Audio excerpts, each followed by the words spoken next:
Coran met un accent particulier sur un élément.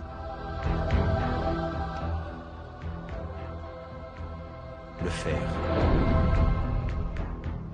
Dans la sourate Al-Hadid, signifiant le fer, on apprend ce qui suit.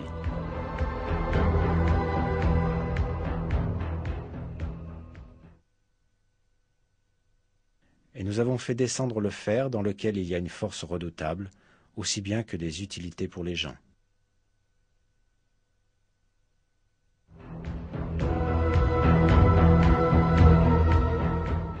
On peut penser que le mot « azalna », traduit par « nous avons fait descendre » et utilisé pour le fer dans le verset, puisse avoir un sens métaphorique pour expliquer que le fer a été accordé pour le bénéfice des hommes. Mais quand on prend en considération la signification littérale du mot, on réalise que ce verset implique un miracle scientifique très significatif. Cette signification est faire descendre physiquement du ciel, comme dans le cas de la pluie et des rayons du soleil. Les découvertes astronomiques modernes ont révélé que le fer que l'on trouve dans notre monde est venu d'étoiles géantes dans l'espace.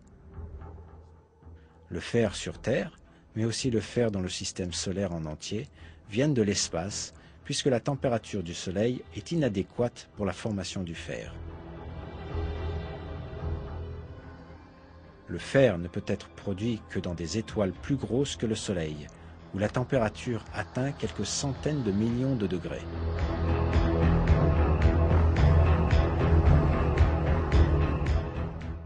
Quand la quantité de fer excède un certain niveau dans une étoile, celle-ci ne peut plus s'en accommoder et elle finit par exploser en ce qu'on appelle une nova ou supernova.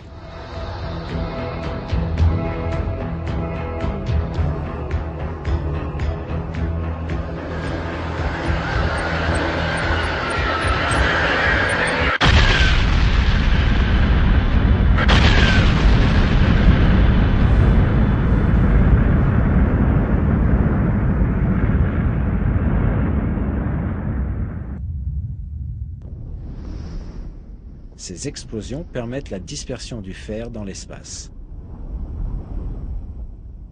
Tout le fer présent sur Terre provient de l'espace lointain grâce à ce mécanisme.